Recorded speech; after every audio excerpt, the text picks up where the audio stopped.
you ought to be happy where you are working. And I always worry about people who say, you know, I'm going to do this for 10 years. I really don't like it very well, and then I'll do 10 more years of this. I mean, that's a little like saving up sex for your old age. I mean, not a very good idea. When I started Microsoft, I didn't think of it as all that risky. You've always got a job with me, Bill. And the thing that was scary to me wasn't quitting and starting the company. It was when I started hiring my friends and they expected to be paid.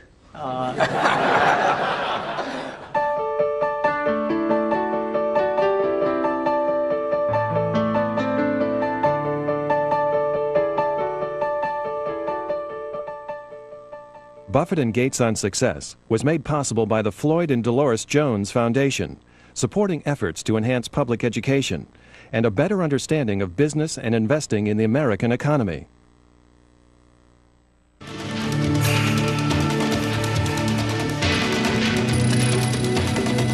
This program is brought to you by the NASDAQ stock market.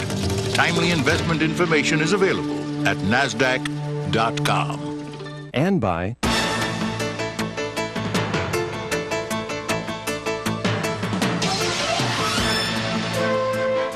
the New York Stock Exchange. The world puts its stock in us. Each spring in Omaha, Nebraska, thousands of investors gather from around the world. How long does it take to get over here from Paris, France? 10 hours. For Sweden? Roughly, it's a day flight. A lot of people. It reminds me of New York, a lot of people. They come for the annual shareholders meeting of an investment company, Berkshire Hathaway. Many come just for a chance to meet Berkshire's legendary chairman, Warren Buffett. Obviously, when the stock goes up a lot, it creates interest. During the past 4 decades, Buffett's uncanny success in picking stocks has made big money for Berkshire shareholders, including Buffett himself. His net worth is estimated at more than $30 billion. One highlight of the annual meeting is Berkshire Hathaway Day at an Omaha Royals baseball game. Buffett throws out the first pitch. Books analyzing Buffett's investment philosophy have acclaimed him the world's greatest investor. But he's made his fortune in companies well known to all. Companies such as Coca-Cola, Gillette, and Dairy Queen. He avoids anything high-tech. So how long have you been using the computer? Yet one of Buffett's good friends is Bill Gates. Microsoft's co-founder and CEO is 26 years younger. His enormous success has come from a technological revolution that he has done much to pioneer and popularize. Gates started Microsoft with his high school friend Paul Allen when Gates was still in his teens. Their investment, $1,500. The ski jumping, that's pretty exciting, isn't it? Today, Microsoft's annual sales exceed $14 billion. It is the world's leading developer of software for the personal computer. And Gates is the PC's globe-trotting evangelist, celebrating its many benefits. Am I going to have time to get everybody? Okay. Success has made Bill Gates the world's wealthiest and perhaps most famous entrepreneur. It also has made Microsoft a target of controversy. The popularity of its Windows software has brought legal challenges from government antitrust regulators. They've tried to limit Microsoft's expansion into new fields, such as the Internet. Bill Gates and Warren Buffett share a restless curiosity and fascination with the future. Together in the spring of 1998, they came to the campus of the University of Washington in Seattle. They came to share their experience and their combined wisdom in conversation with students from the university's business school. Young people overflowed the Student Union Auditorium for an extraordinary conversation with two of the most successful business leaders of our time. So please join me in giving a University of Washington Business School welcome to Bill Gates and to Warren Buffett.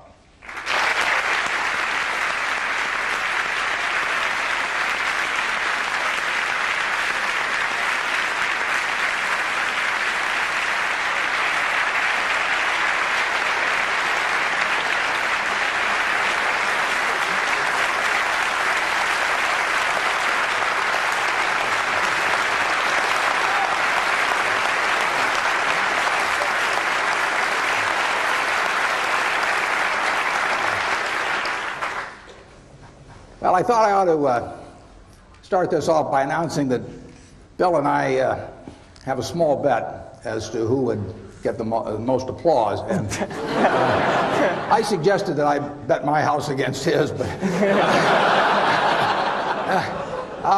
we settled on a small sum. But evidently, it isn't so small to Bill because just before we came out, he gave me this Nebraska Cornhuskers shirt to wear, and he puts on this purple shirt.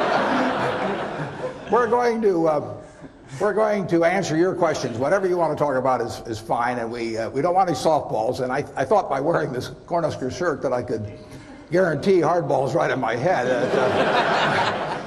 When we went to the game last year, about halfway through the first quarter, Bill said, "What's that big N stand for on those guys of yours?" I said, "Bill," I said, "what the hell?" I said, "It's knowledge." We all agree on that in Nebraska. Well, they've asked us to start out talking with the two of us on one question, but then it's going to be your questions, and we're going to just have you line up behind the microphones, and we'll go back and forth. They did ask that we might start off with talking about sort of what got us here, and it's pretty simple in my case. It's not IQ. I'm sure you'll all be glad to hear that. But everybody in this room has more IQ than they need to do my job. The big thing is rationality. And in other words, I always look at IQ and talent as sort of representing the horsepower of the motor. But then in terms of the output, the efficiency with which the motor works, that depends on rationality, because a lot of people start out with 400 horsepower motors and get 100 horsepower of output, and it's way better to have a 200 horsepower motor and get it all into output. And so why do smart people do things that interfere with really getting the output they're entitled to? And it gets into habits, into character, into temperament, and it really gets into behaving in a rational manner. It's not getting in your own way.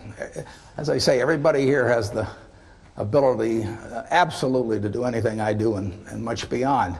And some of you will, and some of you won't. But it will. The ones that won't, it will be because you get in your own way. It won't because the world doesn't allow you to. It will be because you don't allow yourself to. So I have one little suggestion for you. Pick out the person in the class that you admire the most, and then write down why you admire them. Put down a list of qualities. You're not to name yourself in this, incidentally. And then put down the one that, frankly, you could stand the least in the whole group, and put down the qualities that turn you off in that person. Then look at that list, and you won't find it's a bunch of things like throwing a football 70 yards or anything of the sort. The qualities of the first one that you admire are qualities that you, with a little practice, can make your own, and which, if practiced, will become habit forming. The chains of habit are too light to be felt until they're too heavy to be broken. I mean, my age, I can't change any of my habits. I mean, I'm stuck. But at your age, you will have the habits 20 years from now that you decide to put into practice today. So I just suggest that you look at the habits you admire in others, or the behavior you admire in others, and make those your own habits, and you look at what you really find somewhat reprehensible in others, and just decide, those are things you're not going to do. Ben Franklin did that a few hundred years ago, and it still works today. And if you do that, you'll find that you convert all your horsepower into output. So with that sermon, I'll let Bill give you another one, and then we'll get into your questions. Well, I think Warren's absolutely right about habit. I was lucky enough when I was quite young to have an exposure to computers, which were very expensive and kind of limited in what they could do, but still fascinating. And some friends and I really talked about that and decided that they would change because of a miracle technology of chips into something that everybody could take advantage of. And we really thought writing software was a neat thing. We hired our friends who wrote software. We thought about what the potentials were and really didn't see any limit. And so that vision of getting our friends together, getting them to work as a team, really seeing what kind of tool this could be, a tool of what we talked about as the information age, where the key thing is magnifying your brain power instead of just your muscle power. And by pursuing that with a pretty incredible focus and being there at the very beginning of the industry, we were able to build a company that has played a very central role in what's been a pretty big revolution. Now, fortunately, the revolution is still at the beginning. It was 23 years ago when we started the company, but there's no doubt that taking the habits we formed and sticking with those, which would be hard to change, the next 23 years are going to give us a lot more potential and maybe even get us pretty close to that original vision, which was a computer on every desk and in every home. And that's a fun thing to be involved with. Okay, fire away. I was wondering how you define success personally. Well, I can certainly define happiness because that's what I am. I mean, and if that I mean, I get to do what I like to do every single day of the year, and I get to do it with people I like. And I don't have to associate with anybody. Causes my stomach to churn. And the only thing in my job I don't like, and this only happens about every 3 or 4 years, occasionally I have to fire somebody, and I don't like. That's the only thing.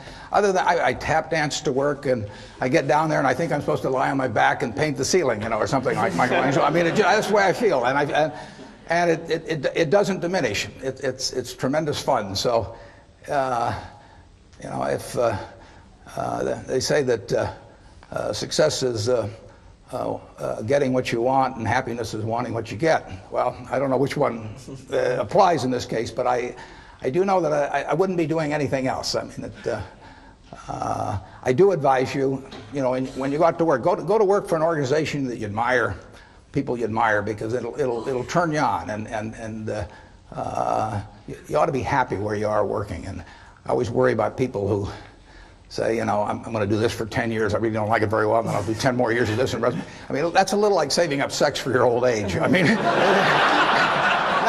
not a very good idea. So get right in. You would recommend that. Get right into what you enjoy, you know, and you'll be successful at it. You really will. I mean, you won't be able to miss. And you know, that's. I don't regard what I do as the most important thing in the world at all, but it's right for me. I mean, I happen to be wired in a certain way that what I do works in this. If I had to do what, you know, Bill does, I mean, it lasts about 10 minutes. And that's true of a lot of things, but luckily I kind of stumbled into the thing that I do best, and that, you know, that it's worked out well. Bill? Well, I think that the key point there is you've got to enjoy what you do every day. And for me, that's working with very smart people. It's working on new problems. You know, every time we think, hey, we've had a little bit of success, we're pretty careful not to dwell on it too much, because the bar gets raised. People's expectations of the products, we've always got customer feedback telling us the machines are too complicated, they're not natural enough. And the competition, the breakthroughs, the research make the field I'm in, I think, the most exciting field there is. There's some other good fields. Biotechnology is a good field because it's changing the world of medicine and health. But the computer industry, in particular software, you know, I think is the most exciting, and I think I have the best job in that business. Don't you think Dairy Queen is more important to the country? You can manage Dairy Queen. Yeah. I'll go and buy the dilly bars. Yeah, well, I'm counting on it. We'll raise the price when you come. Okay.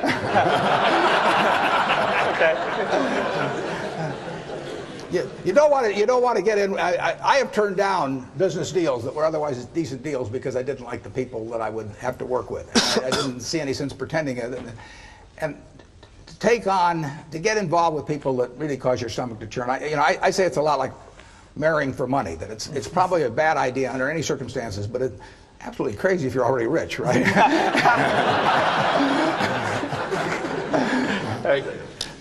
Both of you are innovators in your given industry. I was wondering what your definition of innovation is.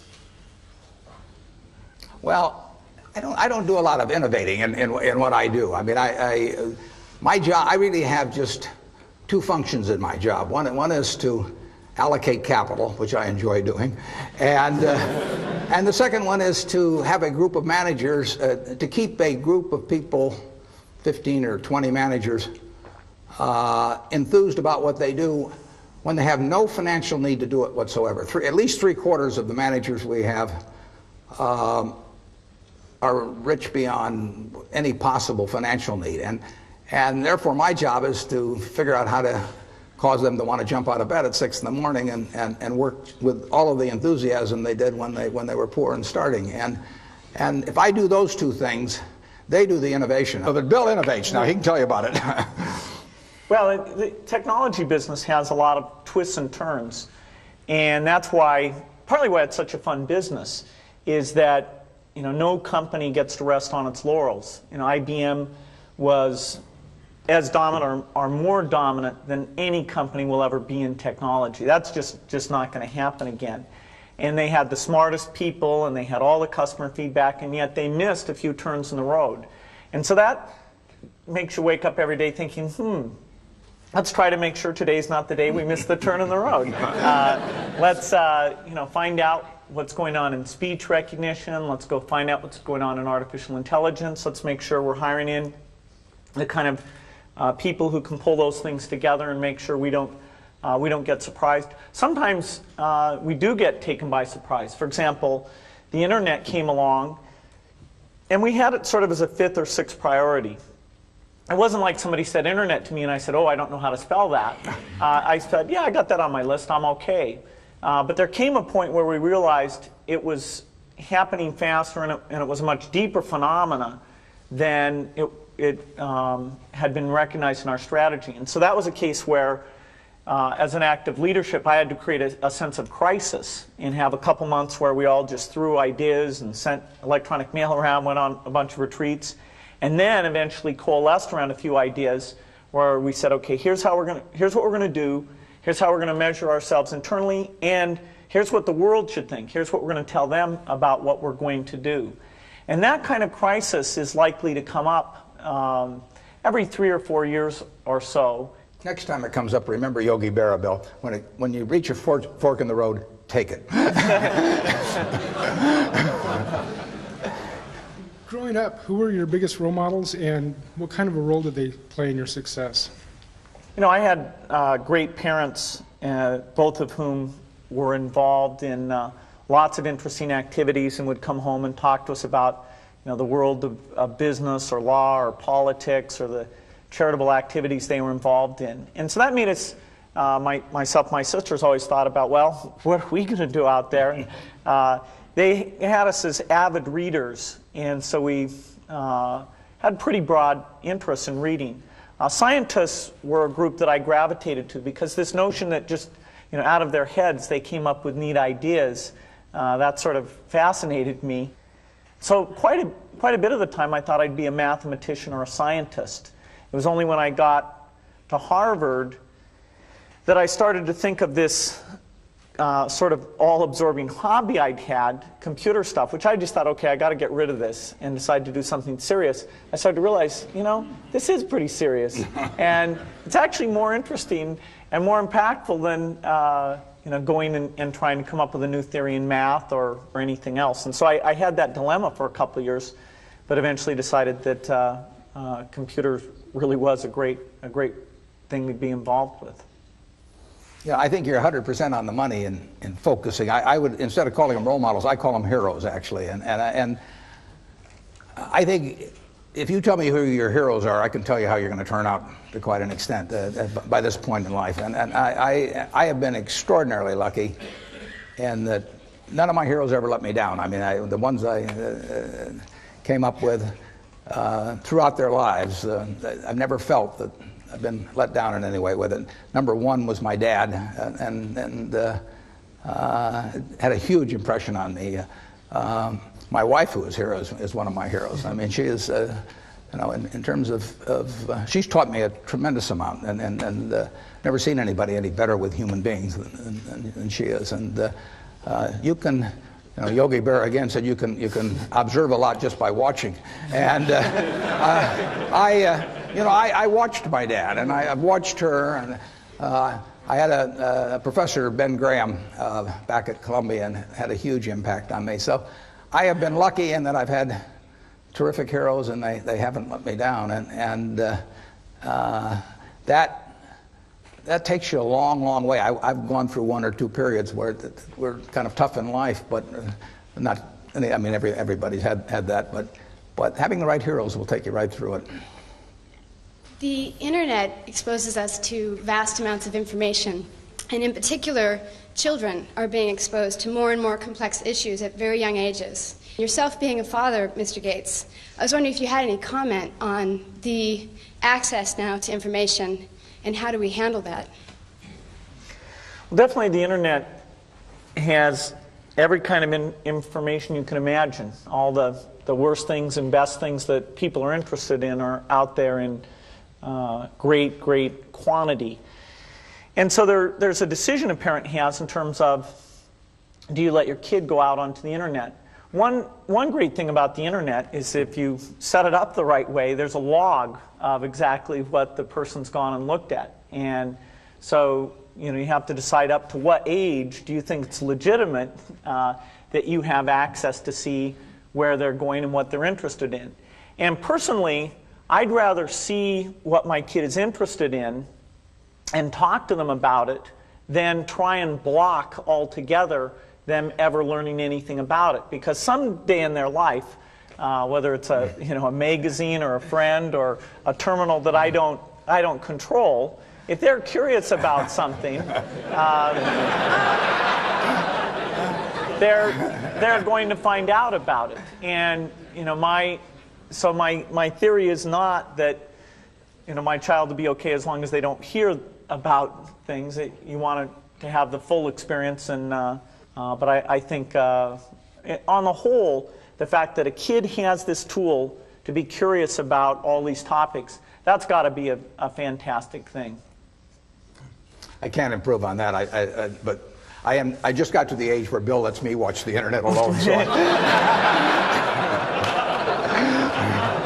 I've been trying. That's a good story. I've been trying to evangelize personal computers to Warren ever since we met, which is over about 7 years ago now, and it was amazing. I talked about stock quotes and spreadsheets and all these things, and in the end, it wasn't my talking at all that got him on. It was the ability to play bridge with his friends. And, now he's incredible. He's an addict. Yeah. Do you feel that technology has made businesses more efficient to the point where you can pay more for them? Well, I'm sure technology has made more efficient, and if I thought otherwise, I'd be afraid to say so with Bill sitting next to me. But a lot of things in business, including maybe much of technology, really has the same effect as if you went to a parade and the band started coming down the street, and all of a sudden you stood up on tiptoe. I mean, in another 30 seconds, everybody would be on tiptoe. It'd be hell on your legs, and you wouldn't be seeing any better. And there is that aspect to business, that there's a self-neutralizing aspect. Now, Bill, tell them how much technology you'll pay for. No, I think there's definitely a lift, a one-time lift, where you go from not using technology well to using it well, particularly if U.S. companies are doing that better than their competitors outside the United States. And so you get all this ability to communicate, and so you get global scale in a lot of businesses that wouldn't have had it before. If you look at the really big earners in that, who are generating this 20% return on equity, a lot of them are companies like Coke or Microsoft or Boeing or GE, which are going to that worldwide marketplace. And I know every one of those has been helped by technology. But that cannot explain why 10 years from now they'd be getting that type of return on equity. There's something almost certainly ephemeral about current conditions. Capitalism tends to be self-neutralizing in terms of improvements, but that's marvelous, because it means we've got better everything than we could have otherwise. But the real trick is to stand up on tiptoe and not have anyone notice it. I mean, if you can do that, then you do very well. Yeah. Bill, Warren, The world is becoming a much smaller place, both in technology and in finance. How do you see yourselves as businessmen taking your businesses globally, and how do you view that individually as a person? Well, I've got an easier answer, so I'll let Bill think while I give the easy answer. We don't do it directly. I mean, our two largest commitments are Coke and Gillette, and Coke has 80% of their earnings coming from abroad, and it'll be larger in the future. Gillette has 2/3 of their earnings coming from abroad, and that'll be larger in the future. So they are participating in a worldwide improvement in living, and they'll continue to participate. So we do it by piggybacking them, and I can sit in Omaha, you know, and let Doug Ivester at Coke fly all over the world and do a tremendous job doing it. Bill has to get out there and do it for Microsoft, and I'll let him tell you how. One great thing about our business is it is global. That what do you need in a spreadsheet? About the same thing in Korea and Egypt as you need in the United States. And the PC standard is a global standard. We have to do some adaptation for the local languages, and that's a fun part of our business, understanding bidirectional languages and the large alphabets that you have in Chinese, Japanese, and Korean. And over the years, we've gotten very, very good at that. In fact, our market share is much higher outside the United States than it is inside the United States, because it's relatively hard to set up subsidiaries, understand local conditions, local distribution, and relationships. And so, since most of our competitors are in the U.S. and aren't as good at doing international business, we thrive even better in these other countries. Most of our growth will come from outside the United States. The United States will get to the point where it's largely a replacement market. Most homes and business desktops will have PCs. Now, that doesn't mean they won't replace them, that they won't want better software that can see, listen, and learn. But outside the U.S., we still have that early slope phenomena. So it's very much a global business.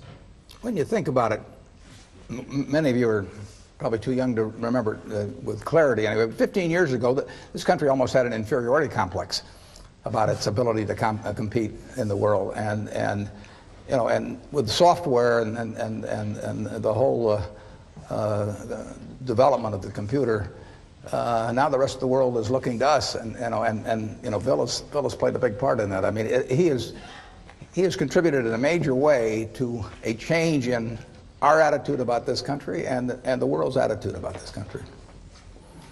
So, what impelled you to make a trip together to China in 1995, and what's your perception before and after the trip? And most interesting, the next question is, what has that trip affected your global business decision in that region since? Well, we went to China for a lot of reasons, partly to relax and have fun. We found a few McDonald's there, just so we didn't feel too away from home. It was also exciting to go and see all the changes taking place. I mean, it's so amazing what's going on there. And we saw different parts of the country, got to see some of the leaders. It's a market that you know, Microsoft had already been investing a lot, and we've upped that quite a bit since then. Although about 3 million computers get sold every year in China, people don't pay for the software.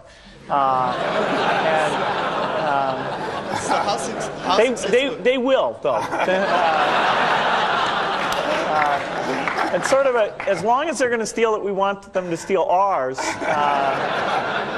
They sort of get addicted, and then we somehow figure out how to collect sometime in the next decade. So, you know, it's a great place to be involved in, and it was a lot of fun, which was, I guess, the key goal. My family was amazed I went. I'd never traveled more than maybe, you know, the outer reaches of the county in Nebraska, and I just went and had a terrific time, and also confirmed my feeling that there were going to be a lot of Coca-Cola sold there in the future.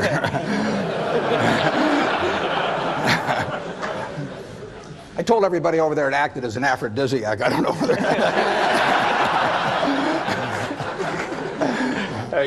As two of the most successful business people in the country, what role do you see for yourselves in giving back to your respective communities?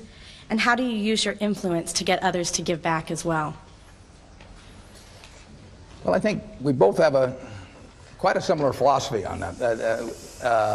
I know in my own case that 99% plus will go back to society, and that'll actually count everything that my family and I have lived on during our entire lifetimes. But just because we've been treated extraordinarily well by society. You know, I'm lucky. Bill said if I was born a long time ago, I'd have been some animal's lunch. You know, I mean, I don't run very fast. You know, but I'm wired in a particular way that in a market economy, big capitalist economy, lots of action, I'm well adapted for that. I'm not adapted for pro football. I'm not adapted for violin playing. I happen to be in something that pays off huge in this society. And basically, I get the fun of playing around with that while I live, but it will all go back to society, and I think it'd be wrong to be otherwise, frankly. If I'd been dropped down in some remote country or in almost any other place in the world, I wouldn't have been worth a damn. I mean, I am here because of a tremendous society that surrounds me, and the fact that I happen to be well adapted to a certain part of it. And so it's all going to go back to society, and I know Bill feels very similar. No, I think that's a great philosophy, not to mention the fact that passing along lots of money can be a bad thing for the people who receive it. They might not think so at times, but... no, I've never put it to a vote.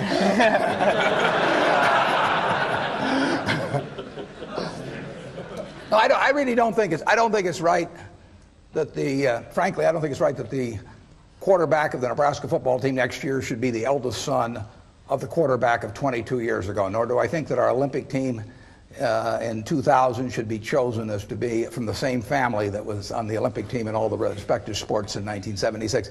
I mean, we believe in the meritocracy when it comes to athletics and all kinds of things. Now, why not have a meritocracy in terms of what you go out into the world with in terms of the productive goods? Let the resources flow to those who use them best.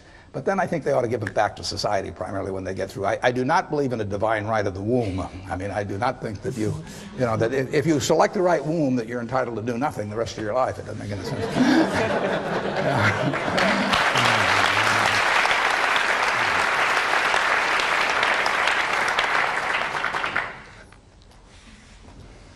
Hi, there's been a lot of discussion about how the information age is revolutionizing society.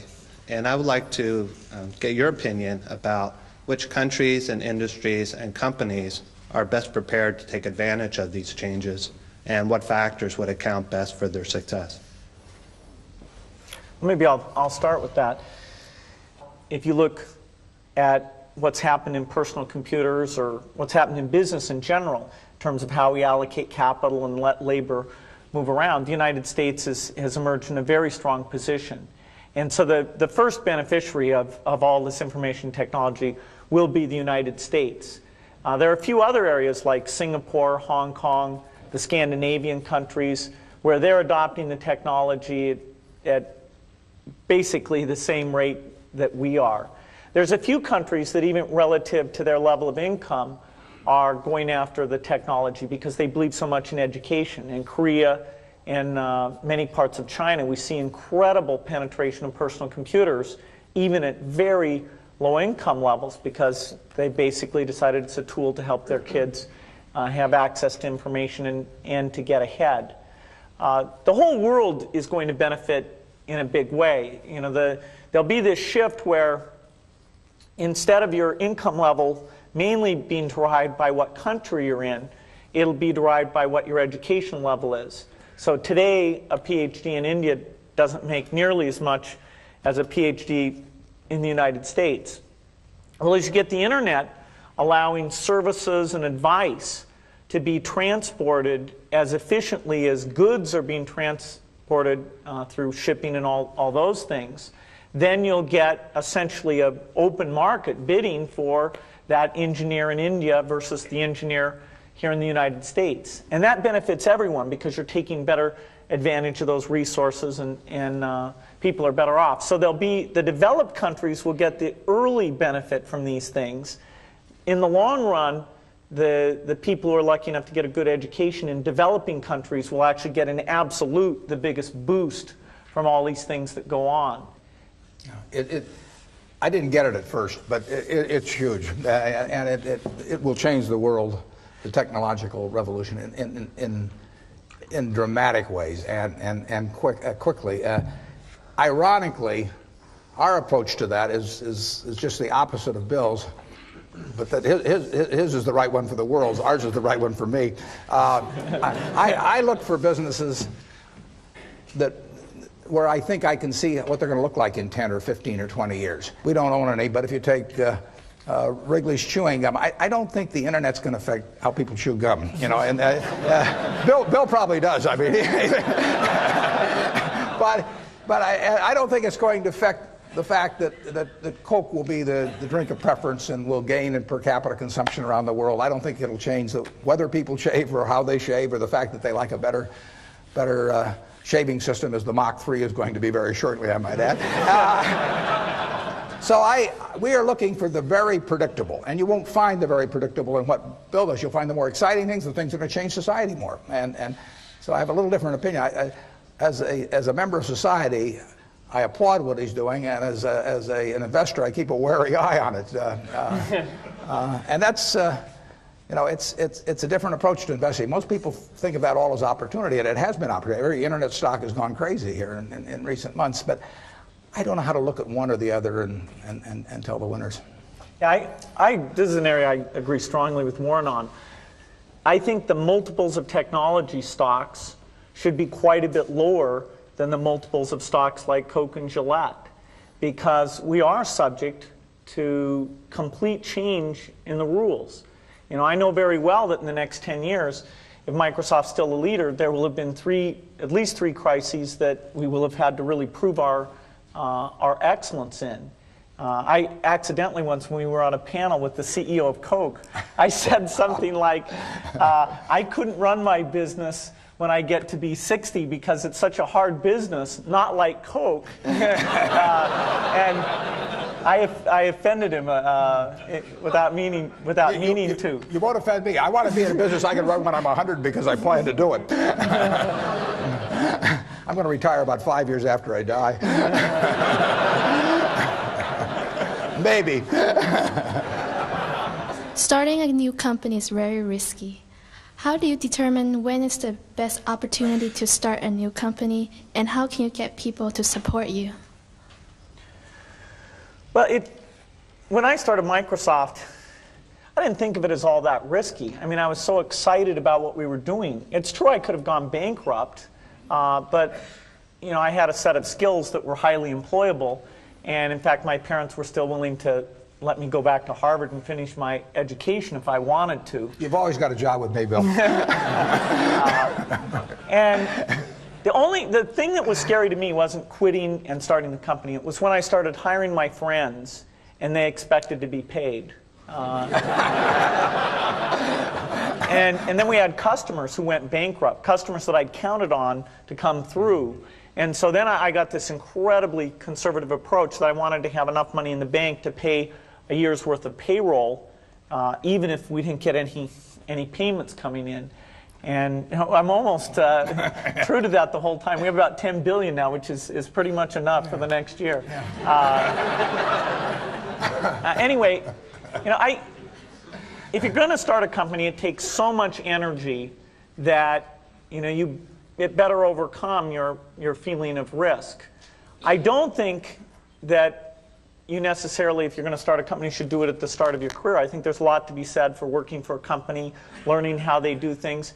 You know, if you're young, it's hard to go lease premises. They made that hard for me. You couldn't rent a car when you were under 25 at the time, so I was always taking taxis to go see customers.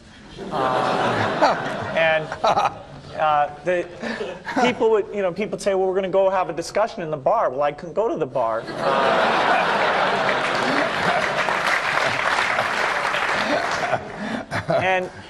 But you know, that's fun, because I'll tell you, when people are first skeptical and they think, oh, this kid doesn't know anything, then when you show them you've really got a good product and you know something, they actually tend to go overboard and they think, whoa, you know, they know a lot. Let's really do an incredible amount with these people. So our youth, at least in this country, was a huge asset for us once we reached a certain threshold. It is hard. It's hard to hire older people because they'll be a little bit conservative about whether they should come and take the risk. And it took 3 or 4 years before we could go out into the normal sort of employment pool. But those problems that come with starting a firm, you better think of those as part of the pleasure, part of the challenge that is part of the excitement. I was curious what each of you felt was the best business decision you'd made throughout your career. The best what? Business decision. I think just jumping in the pool, basically. I mean, I've always enjoyed what I've done, and a few things have worked out very well. And the nice thing about the investment business is that you don't need very many. But you'll see plenty of times when you get chances to do things that just shout at you. And the thing you have to do is when that happens, you have to take a big swing. I mean, that is no time to be reading a book on the theory of diversification. I mean, that is the time to put very significant. When you find something where you know the business, it's within your circle of competence, you understand it, the price is right, the people are right, then you take your thumb out of your mouth and you barrel in. We were talking at breakfast this morning about of all Warren's investments decisions, which was the worst decision? Which it's amazing, and they're tough to find because the track record's unbelievable. But we, I think, decided that by some metric, buying the company that his company is named after was probably the worst investment decision. That's true. I mean, we went into a terrible business because it was cheap, and it's what I refer to as the used cigar butt approach to investing. You know, that you see the cigar butt down there, it's soggy, it's terrible, but there is one puff in it and it's free. And that's what Berkshire was when we bought it. I mean, it was selling below working capital. Actually, buying Berkshire Hathaway, buying control of it, was probably the biggest single bad decision that I've made. And then I made all kinds of decisions that have cost us billions of dollars, but they've been mistakes of omission rather than commission. I mean, there were businesses that we knew enough to buy a lot of. I don't worry about not buying Microsoft because I didn't understand that business. I didn't understand Intel. But there were businesses that I did understand. Fannie Mae was one. I mean, I made a decision to buy it, and I didn't execute. And we would have made many billions of dollars on something that was within my circle of competence, and I didn't do it. And you don't see that. Conventional accounting doesn't record that. But believe me, it happened. In my case, I'd say my best business decisions really have to do with picking people. Deciding to go into partnership with Paul Allen is probably at the top of the list. And then subsequently hiring a friend, Steve Ballmer.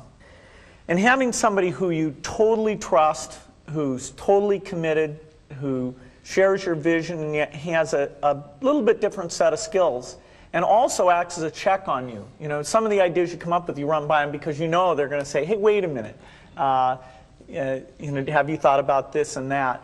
And just, the benefit of sparking off of somebody who's got that kind of brilliance, it's not only made it fun, but it's really led to a lot of success. So picking a partner is crucial. Yeah, and I've had a partner like that, Charlie Munger, for a lot of years, and it does for me exactly what Bill was talking about.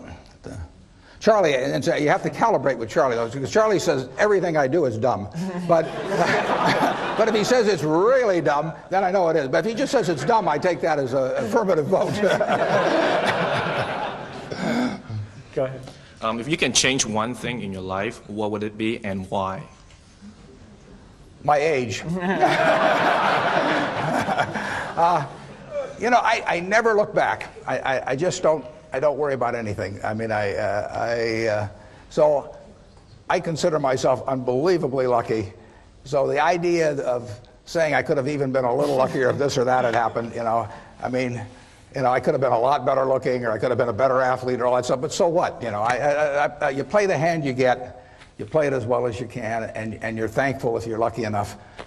The odds were, when I was born, the odds were over 50 to 1 against me being born in the United States. I mean, I had a 2% probability, you know. If I'd known that, I might have given up and not come out. I mean, but here it was, you know. I was lucky enough to be born here, and I was lucky enough to have two terrific parents, and they raised the three kids in a way that helped me enormously in life. So, I mean, when you got all that going for, I just don't think you look back and think about anything that could be changed better. I'm thankful. Isn't there at least one bridge hand you would have played differently? Well, I have a partner who says I should have played every bridge hand differently. I asked her one time, I said, how should I play that hand? And she said, under an assumed name.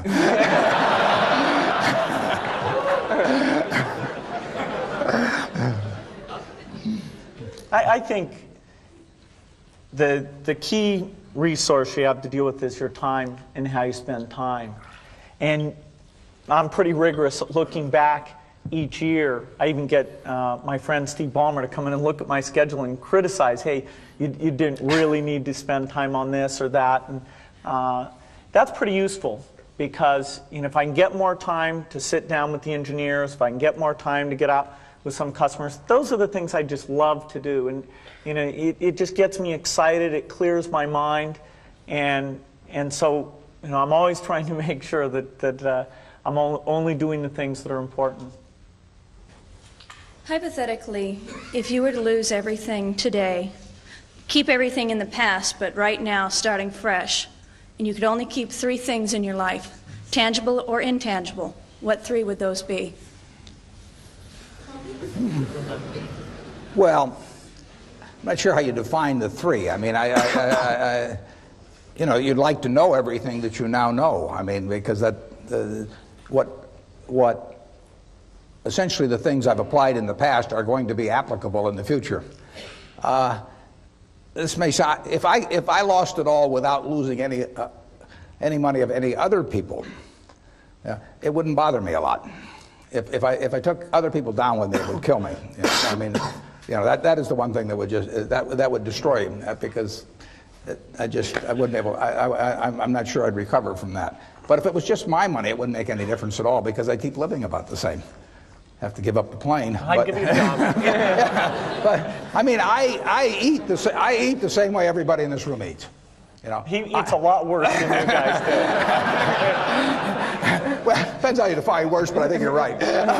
And you can get, I mean, in terms of medical care or anything, there's very little difference in how the people in this room live now and are going to live in the next 10 years than the way I do. So I wouldn't miss anything. I mean, I would like to keep playing the game because I enjoy it. So if I had the knowledge that I've had that gotten me here, and I had anything to work with at all, and I could probably talk somebody into giving me a few bucks to start it.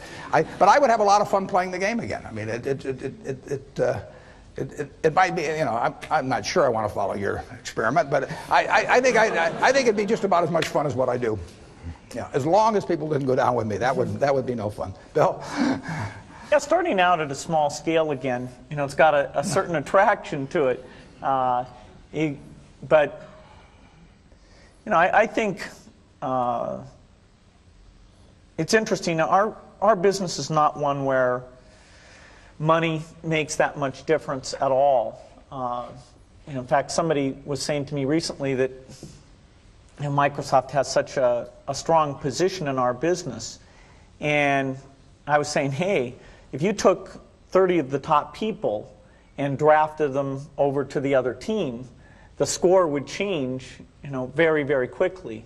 First of all, not only would the 30 go, the people who like working with the 30 would go with them. And so that there's not some asset there. It's, you know, all the products are going to be obsolete very, very rapidly. It's the people and their sense of how to do things and their enjoyment and working with each other.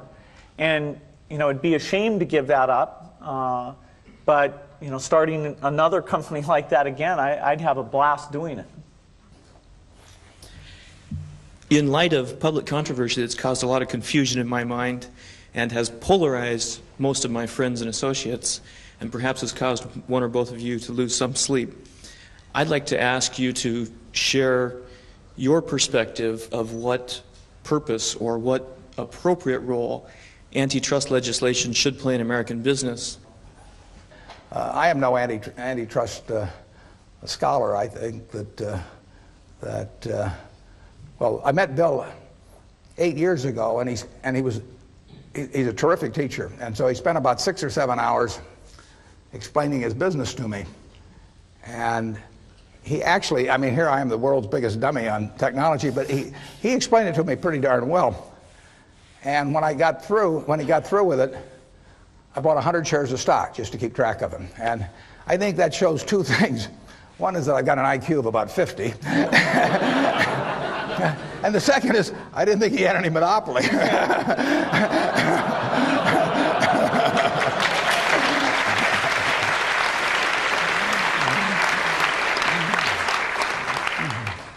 Well, the key goal of competition law is to protect consumers and to make sure that new products get created and that those products are very innovative. And you can look in the economy at different sectors and say, you know, where is that happening very well and where is it not happening as rapidly? No matter how you score it, there's no doubt that one sector of the economy would stand out as absolutely the best, and that's the personal computer industry. And so the price of computing before the PC came along was going down at a certain rate. The PC came along and now it's gone down at an incredible rate. The variety and quality of software has also increased at a phenomenal rate. We're absolutely at the peak of that today. The number of new software companies being started, the number of software jobs, the level of investments, the number going public. I mean, it's way beyond even what it was 3 years ago. It's on a big uptake. And so consumers are doing very, very well. And so it is somewhat of a surprise to find ourselves in an antitrust controversy. And, you know, thank goodness for the judiciary, which is an environment where facts are tested in an appropriate way and people can see, you know, has the competition worked in the way it should? Has it been beneficial to consumers? And there's no doubt in our mind where that's going to come out. It seems to a lot of people that in both your companies, the success is driven by your enthusiasm and your leadership skills.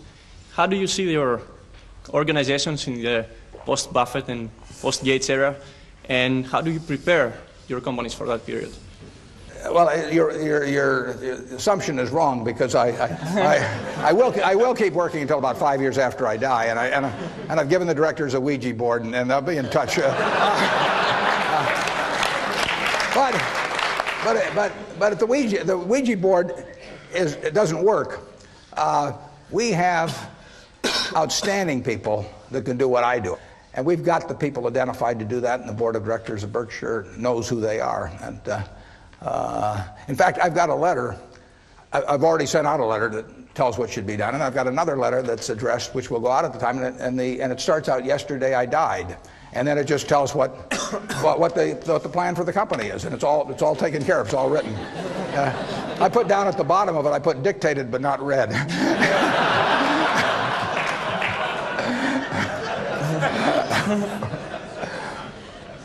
Yeah, my attitude is a lot like Warren's. I want to keep doing what I'm doing for a long, long time. I think probably a decade from now or so, even though I'll still want to be totally involved with Microsoft because it's my career, I will pick somebody else to be CEO. And see some hands in the audience. That's a big transition for a company. You know, sometimes you find somebody who does better, and sometimes you don't. And no, I actually am interested in people who want the job. It's got some fun parts to it.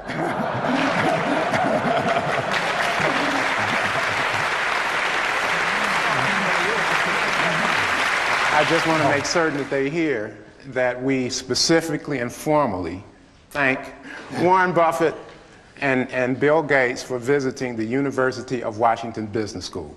And please show them your appreciation as I show them out of the auditorium. Thanks again.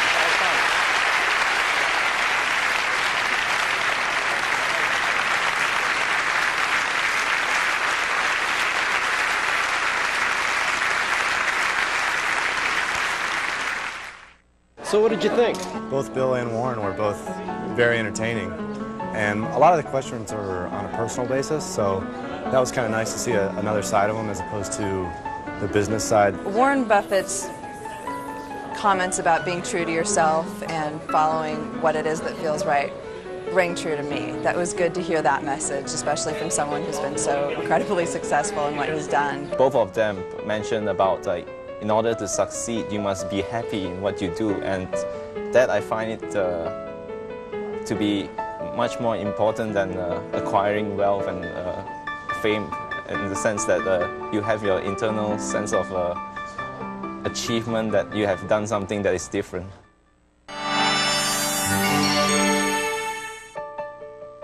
Buffett and Gates on Success was made possible by the Floyd and Dolores Jones Foundation, supporting efforts to enhance public education and a better understanding of business and investing in the American economy.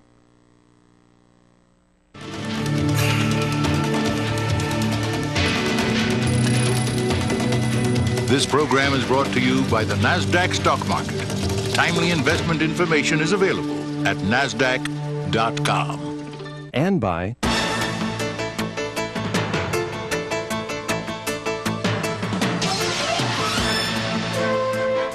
the New York Stock Exchange. The world puts its stock in us.